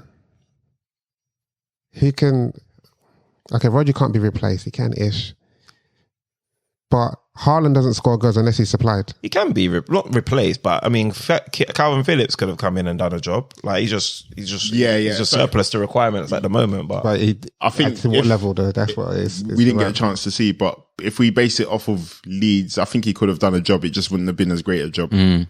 But what I will say about, did anyone say Haaland? I said Haaland. Okay. So the reason why, because remember we saw them when Haaland. Yeah, they did it without him. Yeah. Did what without him? No, Won the league. I'm saying when he wasn't scoring goals. Yeah, no, but I'm saying, but they proved that they can do it without Haaland in previous seasons. No, but I'm saying going forward now, because obviously they've lost everybody. Yeah, but they've still got KDB and they've still got Rodri. But what City have achieved this season obviously is only achievable with Haaland. Yeah. In my opinion. No. Bro, they don't win the Prem without Haaland this year. Remember, why don't they win the... I'm saying this year, do they win the Prem without Haaland? Remember, you said going forward. No, yeah. This season coming up, we don't know. But obviously the reference point we've got with Haaland at City. No, but the reference point is that we've seen City do it without Haaland. No, but remember they've changed. But they haven't won the Prem. They ain't won the Champions League. Haaland. No, but they had to remember because they got because of Haaland, and they got rid of the players that they won it without Haaland. No, so remember, like you said at the start of the season, Arsenal's got better now. You said at the start of the season that they've had to change the way they play. Now they're playing that way. Yeah. So if we take Haaland out of that team where they're playing in a way that is suited for Haaland, do they win the league? Who gives him his most assists? What do you mean? Who gives Haaland? Because Haaland doesn't create anything out of nothing. So he needs to be assisted. So that's what I'm saying. For me, he's not the most important person in their team because City has done it without him. They've even done it with a false nine. So I'm saying the person that will probably be missed for me will either be Rodri Remember or what we said KDB. about Odegaard and Saka? Does KDB get those assists if Haaland's not making those runs? Yeah, who's he assisting? No. Is it going to be Alvarez? No. The goals? But he's proven that he's done it without Haaland. What do you mean? No, I get what Dennis remember, because we're playing a different system now. No, so I get, and what I'm saying is, Haaland doesn't score goals without people assisting him. Yeah, he doesn't create anything out of nothing. Agreed. Yeah, and the person that does most of. But KDB doesn't get those assists. Yeah, no, he can because he can assist other people. No, I'm saying but not to the level the way they play. Yeah, to get the 41 assist or whatever it was. But what I'm trying to say, without Haaland what I'm trying to say. Haaland can stay. Yeah, people may come in and replace KDB. Yeah, so you think so it's either Haaland, KDB, or Rodri. So I'm breaking it down. I'm saying Rodri, he's important because we don't know whether Calvin Phillips can play in that City system. We've not really seen it, have we? Haaland, I've seen Man City do it without Haaland. We ain't seen them in the Champions League. We have to, No, I'm not smart. I'm just talking no. Saying in general. In general, I've seen them do it. Yeah. okay. we have to discount that only because I know. remember, No, like I you know said what at you're the start saying. of the season, I know they exactly the point you're saying. But I'm saying for me personally, I think they can still go back to what they're doing before without Haaland. One question. Remember when KDB wasn't performing? Neither was Haaland. Haaland was getting goals though. He was still scoring goals in that period when KDB wasn't performing in the Champions League as well. Remember, I don't know. KDB didn't play in that game. So I think In what Champions League? there was a Champions League game. I think it might have been against Ghent or when Cancelo done outside football when he done a bicycle kick, a volley. So he scores goals without thinking. He scored goals in the Bundesliga without. No, but I'm talking about the City. I'm just saying. So we know that as long as there's somebody capable of assisting, which they have in they had in Gundo, they had in Bernardo, they having Grealish, or they have in the City team because it's a Pep team. I think it's unfair to say that he's not going to get the goals without. I'm not KDB. saying. That's never what I said at all. Okay. I'm saying he probably doesn't get as much, but essentially, what I'm saying is that he needs people to provide for him. If you take out the person that provides for him the most, he may struggle. But ultimately, I'm going to say Rodri because I don't think there's anyone in that team that can replicate Rodri. Someone else can come in and do the assist that KDB may do, but we don't know what the level is. We know Calvin Phillips can play, but we don't know how he can do in that system for Pep. So I think the biggest loss for City will be Rodri. The biggest. And because they're so suspect, they were suspect. With that. Yeah, I have to agree with you on that, man. It's got to be for me anyway. I think Rodri's a great shout, to be honest. Yeah, I'm just thinking, like, obviously I'm just framed the way the question's framed. I think all of them is a loss. I just don't know that City achieved what they achieved without Haaland. So to me, that's the biggest loss. But did they achieve what they achieved without Rodri again? How many times I agree with you. He's been the last line of defense. No, I agree with you. Rodri, I think Rodri to City is what Partey was for Arsenal, and probably even more. No. All right. No, who do you think strives if we take... Who are you saying? Mine was Haaland to begin with. Mine was Haaland, but I do feel compelled by Dele Alli's argument for Rodri. I do feel compelled, and I'm also trying to like get rid of my like striker bias. I feel like I've always I favour attackers. What if it was between Haaland and KDB? I would have. Oh, that's a good one. I'll take Haaland. I'm saying KDB. No, I'll take Haaland. I think I would have said Haaland just on because I can't take away what he gave them this season. I think without Haaland this season, Arsenal are the Premier League champions, and they don't win the Champions League. I think I'll go KDB as well. You know, Yeah, I'll go KDB, but yeah. I mean, because what it is we're making it seem like what Haaland did, anyone can do, and I don't think that's the case. It's not. I know you're not saying that, but I feel like that's where we're going with it. We're like, okay, Alvarez could have done it because City is so good. But I feel like, City will still be good, but I don't believe that they would have performed at the levels that they performed at. Because the question is, the question's not, is City going to be dead? Which one's is more which the most detrimental to... Just to go, I think my only issue is that, again, I don't remember none of Haaland's goals, man, apart from that one I just brought up in the Champions League. Yeah. But I remember the ones against Arsenal. KDB's assist and his play is poetic, man. So cool. Yeah, you know what? I will go with Rodri. I think that we all agree. The way Rodri. Dennis tried to put that argument together, like it makes sense. Cool. So that's Rodri, and then last team is Brighton. Obviously, we're doing top 6. no, we have to do Brighton, man. Were they top 6? Yeah, they came 6th, didn't they? Did they? Yeah. Right. Well, he's gone Liverpool, innit? So the most important player's gone Liverpool, bro. Oh, That was the McAllister. most important player. Who was it? Caicedo was important. Caicedo was 10 important. goals, you know. McAllister banged 10 goals from his position. Penalties. Or the winger. 2 penalties. What's that guy's name? You sure? Are you sure? I don't know. Not Matoma, not him. Who's the other Solly one? March. Yeah, That's the most important player. Yeah. That's the most important player. Because you know what? Yeah. No way, bro. I'll tell you, he's just consistent. He's always available, bro. I need to go output. He was always available, so he got injured. Nah, You know he got injured. Yeah, he did. There's no way Solly March is their most He's not their most important player. He's way more You know what? important. I'm thinking about my fantasy football I'll points. say Lewis Dunk is more important. Caicedo, yeah. Or Dunk. Lewis Dunk is more important than Solly. I don't think so. 100%, bro. That's why I don't know. Lewis Dunk's captain, bro, and not Sonny March. Bruv, Lewis Dunk can walk around in Brighton and no one's stopping him, bro. Are you crazy, bro? Fantastic. I'm telling you, bro. Lewis Dunk can walk around in Brighton and no one cares, bro. Yeah. Fair enough. So who we got in there quickly? I'll be honest, I don't care, bro. That's bad, man. Come on. We got to give them their dues, bro. Roberto deserve it. He's the only player I care about, bro. Nah, I'm giving it to March, man. I'm giving it to Solly March or I'm giving it to Caicedo. You're not going to get no argument from me. I would probably say Casado anyway. Yeah, what you man said. Cool. Moving on quickly.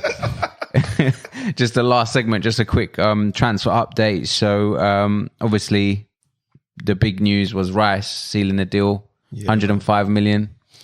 Happy it's over the line now? Yeah, we knew it was over the line anyway, man. It was just a matter of, dotting the I's and crossing the T's.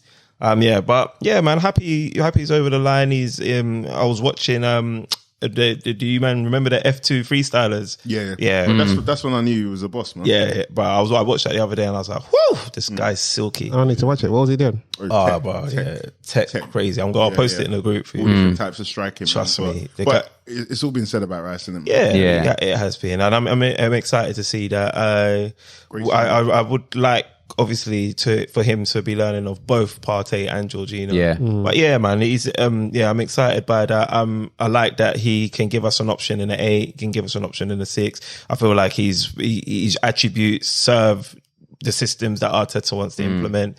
And I liked the way he spoke. He spoke really maturely. He said the right stuff. He wants to win stuff. He wants to win trophies. He wants to bring Arsenal back to where they are. I feel like he really gets on with the fans, and the fans take to him. Like it's good. Like it's a good fit. Yeah, it's a good fit. Has Partey won La Liga before? No. So I think the season he left, they won it. Is Declan Rice your only player with silverware?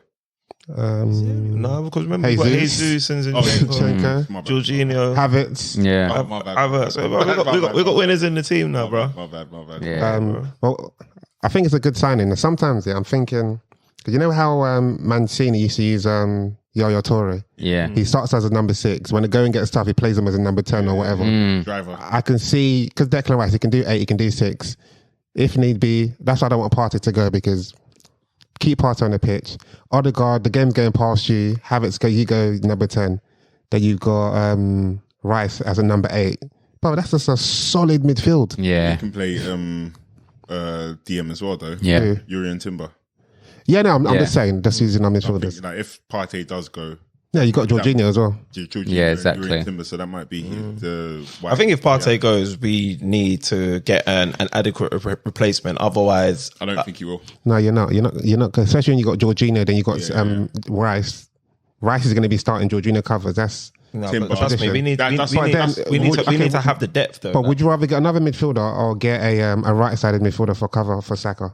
That's true. It's more about what's Nelson there for then. Even though I think he's picked up a knock already. But to be honest, if you ask me what I'd rather, I think I would still rather get the midfielder. Would you be getting a midfielder to start, or would you just a utility man? Actually, because actually a good question. That's a good question. Because we're in the same boat with Liverpool. We're just going to get somebody just to be here. Because anyone you get who's going to be willing to sit on the bench, it's not going to be worthwhile. No, they don't move the needle at all. You might be better off just bringing somebody up from the academy. Yeah, so maybe you're right. I would if I was going to ask if I could pick Arsenal's next signing now, I'd be looking for somebody that's going to give us a solution for that 20 plus goals up top. I don't know why it's not being. I haven't really heard anyone talk. Yeah, that's something I've been screaming for Arsenal for. Because he's just going to go and play on the left. No, play on the right for Saka, or go and play right back where he usually is. Cool. But yeah, 6th most expensive transfer signing in history. Rice is he? Second most expensive. No, first most expensive Irish, and then it's Jack Grealish. Wow.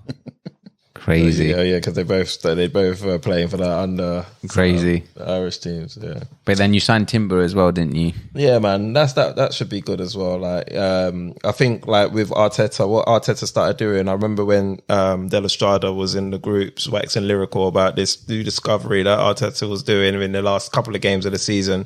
But do you remember that? No, what was that? Yeah, so basically like Let me explain what I was saying. Yeah. So Partey was playing as a right back, but he's playing as an inverted right back. Yeah. So that's why I thought, okay, he's going to replace Partey with Caicedo because Caicedo can also play right back. Then he comes into centre. Similar to what Stones Caicedo plays right back. Have you seen him? He was playing right back for Brighton, even against Arsenal. Oh, okay. And against United as well. Yeah. No, he wasn't playing right back. Which game? The most recent one. No, I watched that game. I think bro. it was in the middle, bro. No, the FA Cup game. No, I watched that game as well, bro. Bro, it was on the right, bro. Joel Veltman was playing in that game. You think he got subbed on because Veltman was just, he was very unreliable. You very. But yeah, okay, fair enough. But yeah, he's going to be a solid addition to your armory, right? But yeah, let us try the court. Sorry, go on. Yeah, I've lost my train of thought. So yeah, he was playing Partey as a right back. Then he was also playing, where was Ben White playing? He was right centre back. Yeah. Yeah, so Ben White will push, then Partey's got time on the ball. Then I can't remember what I was saying, but basically you had more support for Saka, and then there was more support in midfield because you now got more players moving into the middle. Wait, Ben White would push from centre back? Yeah, then Partey will be, but obviously Partey's got the ball. Yeah. So that's more support. If you lose the ball, everyone could just drop into a back four because Partey's playing right back. So that's why I thought the signing of Caicedo was going to happen.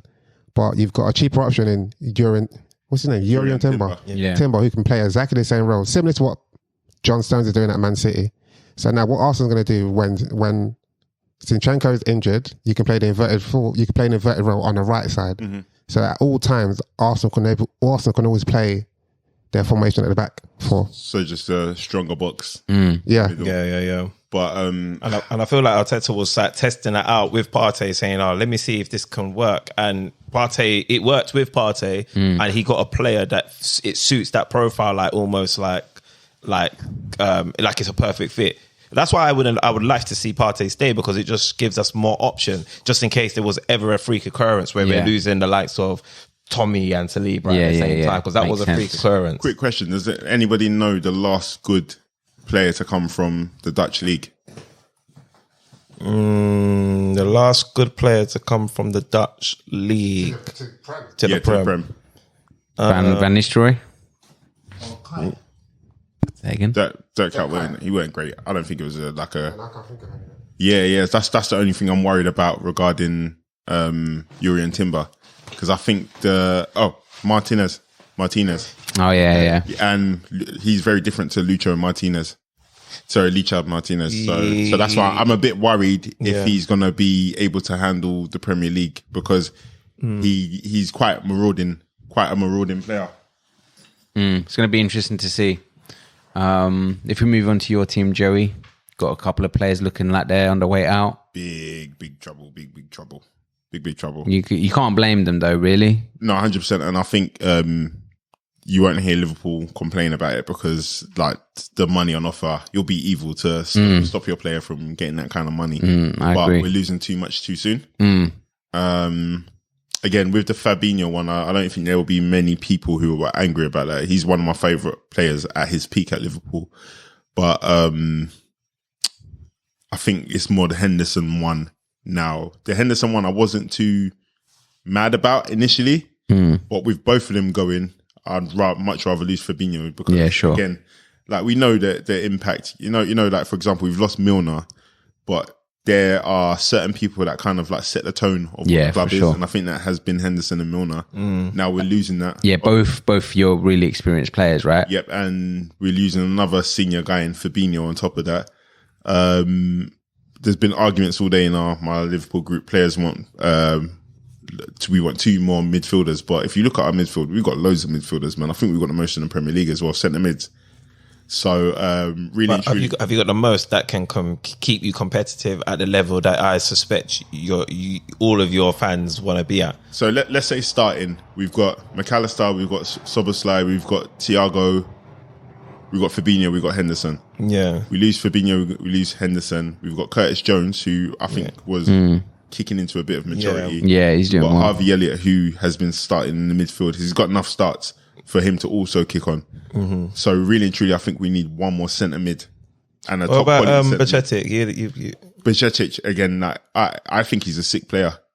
I wouldn't say that this is somebody who we should be relying on, only because he's had not a whole season in the thingy because of his injury, and he's still quite young. And he's quite young, yeah. But again, if you're good enough, you're old enough, and I think he is good enough from what I've seen.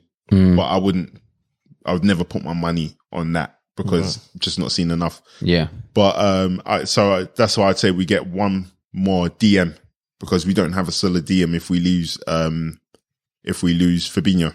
Yeah, that's what I suppose that explains the links to Romeo Lavia, isn't it? Personally, I'm not having Romeo Lavia. Oh, really? I think he's a quality player, but we're not. He's quite young as well, isn't it? We're not signing a finished product, bro. And I think if we're losing 2 finished articles, yeah, you got to sign somebody who's like somewhat finished. Saying like a Caicedo. No, I wouldn't say Caicedo, bro. Like, honestly, I think Caicedo's sick, but I'm not going to go based off of one season. Right. Because Romeo Lavia's had a good season as well. 2 seasons for Caicedo, I'd say. He's a season prior. I didn't see him last season. I didn't see him. He wasn't on my radar as a player last season. I feel like I remember Caicedo pulling up trees in the season before, and then because obviously he was linked away in January, innit? And that wouldn't have just been off of a few months. Before. No, but that could have been off of teams that had scouted him before. Because remember when he came to Brighton, obviously he was scouted, but they're not going to be the only one. And it might have just been a European team. But anyway, like I say, Romeo Lavia, I'd heard of him before he went to Southampton. When Southampton performed, that's what you expect in it. But for that at 50 million, I think the expectation will be way too high. Yeah, no, I get you. There's too much of a gap underneath his current level for him to fall into. I don't know if you look at it trading, like the value in it it's not great value trading. So I think we need to be getting someone who's more bit more established in it. Like obviously Chouameni liked to tweet saying that he ain't coming to Liverpool. So that's who I'm thinking, but we need someone on that level. That kind of fair dues. So yeah, man. Yeah. Big trouble. And I was just going to say for Man United, obviously, I think the signing basically of Onana is over the line. It's just a matter of when now. I think medical needs to be done. Yeah, I think I think they want to get him in as soon as possible because they want to take him on tour. Do you think you need another backup keeper with Dean Henderson likely to go? They're getting a Japanese guy in there. Yeah, that's what they say, but I don't know. Because Onana's had like some discipline issues in the past, right? Like even he's with let's call him ECH, Eric Ten Hag, before he went to Inter Milan. I swear there was some sort of fallout. Even with what's that Cameroon manager? Is it Rigobert Song? Yeah. Because he retired from international, isn't he? Yeah, but I think he had a madness and he got sent home from the from the tour. Yeah, it'll be interesting, man. I think we need to. He just seems like a character. I think he'll be really good for United. I think he will. I think, like I've said it before, he probably have a mistake in him or two. But who doesn't? Yeah, but I think the only thing I'm thinking is crosses coming in. He might be a bit suspect. No, he's not going to be any worse than De Gea. De Gea had no aerial presence. That's true. He's never had that. Always record on getting bullied, in it. So there's no way he's going to be worse than De Gea. And we know his distribution is going to be. Yeah, his distribution. I was going to say his distribution is top. So we know that the uplift is going to be distribution and playing up from the back. But is that it? Is that what we're saying? Because shot stopping, we can't really say he's better than De Gea. And we're also saying there's no way he's going to be better than De Gea at shot stopping. He was the best in the league. Yeah, exactly. And then we've got the obviously dealing with like balls coming into the box, crosses and stuff like that. So I think he'll be better than De Gea. He's aerial presence, physical presence, distribution. He trumps De Gea on that. It's only shot stopping that he doesn't. Okay. Yeah, I think for the price we're paying as well, I actually don't think it's a bad deal. Was it 50? Yeah, 50 million. Yeah, I think it's all right. Yeah, I think it's a half decent deal. I mean, he's one of the most expensive goalkeepers. I think he was reading out stats for Declan. But not the most expensive. No, he's not. But I think he's up there. He's definitely. I think you were saying Declan's like top 5 or 6 or something. I'm sure goalkeepers. He's definitely top 4. I think he's top 5 on Arna if we pay that money. Edison is the most expensive. Yeah, I think Addison was 67.5, and so he'll be number 3. No, I think I've seen this. I think I've seen it somewhere, but I don't think he's. I don't know whether it's just Prem or whether it was someone else. Sorry. Kepa is the most expensive. Kepa, Edison. Kepa was 80 million or something, right? Yeah. Well, then he's probably 4. Yeah, it's top 5. Top 5, definitely. 4. Yeah, or top 4 or 5. But yeah, we'll see. He will definitely improve us, I think. I think it will definitely improve us. That's Rashford's getting a new contract. Yeah, Rashford's getting a new contract. Not really sure about those figures, but I suppose that it's probably the price you have to pay now if you don't want to lose your player on a free to like what Mbappe's trying to do. I don't know what's going on there, but Goes against this this salary cap that was reported though, right? yeah, that's why I didn't really want to comment on the sources that are saying these figures. The same way that you don't want to talk about Havertz being on 330k, bro. That's crazy. That you don't even fix your lips to start talking about. Exactly. I said the other day. I actually because this whole thing came to my mind, and I was like, hold on, like I've not seen any reports to debunk this article that Draymond threw into the group. So I went looking, and it's still there. I'm positive it's not. I'm positive that cannot be correct. Yeah, it does not make sense. He can't be the highest paid player. That would be absolutely crazy. He might be your best player though. So if he is, then good on him, man. Yeah, good on him. Yeah, we will never know. Yeah, I don't know. Like, as long as he signs the thing, that's the main thing, innit? We need him. We haven't even got a striker, so I think that's what we need to get moving in the transfer market. Get a striker in. Are you main okay priority. with that Hodgson or Hodgson? I think I said it before. I think I'm at a point now where unless it was someone like Kane, who we know is proven, I think anyone else from another league is going to be a risk either way. Okay. And I think the price you're going to pay is going to be extortionate. So before we round up, did you hear what was said about Harry Kane by Bayern Munich?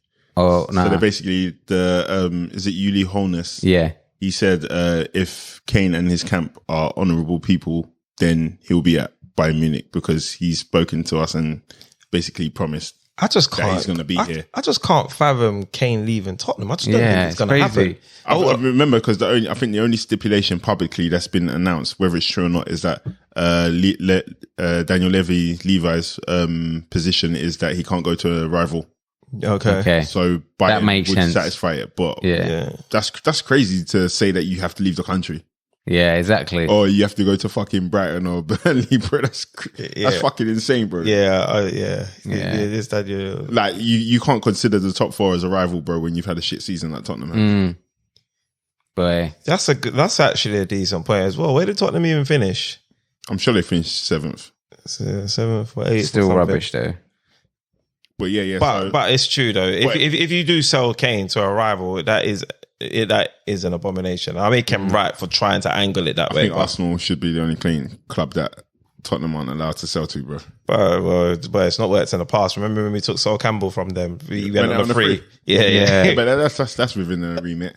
That's within the remit, bro. Yeah, it's crazy. I can see why he's saying that though, but again, like I said, if I was Man United, I would just be throwing silly money at them, even with what's happening with his contract. But if they're not going to sell to a rival, then I can probably see him going bang. Why is he going to stay? I don't see the reason why he would stay at Tottenham. Let's be honest. If you're throwing 325 or 375 at Marcus Rashford, exactly, you should be throwing a belly at Harry Kane. Yeah.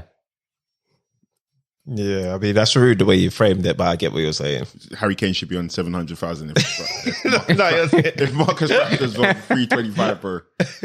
Why do you hate Rashford like this? No, I don't hate Rashford. I'm just saying that Harry Kane. So you're saying the comparison between Kane and Rashford is a good 400k? That's basically what you're saying, bro. In terms of somebody delivering on their job. 375k, bro. Somebody delivering on their job. So let's say Rashford's on 325. You're saying Kane should be on 700, bro. 750.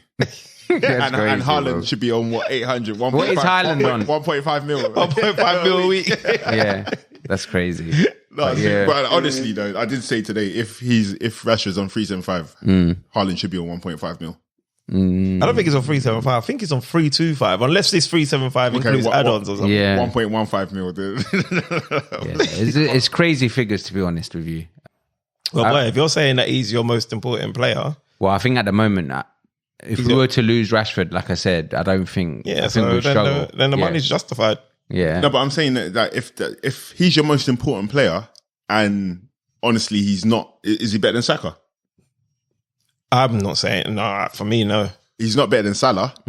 and I know Liverpool will be doing everything they can to keep Salah, so would they. Yeah. Surely you should be trying to get Harry Kane and bringing that guy in to be your thing. Unless he says, I don't want to go to Man United, which I've not heard. I don't understand why.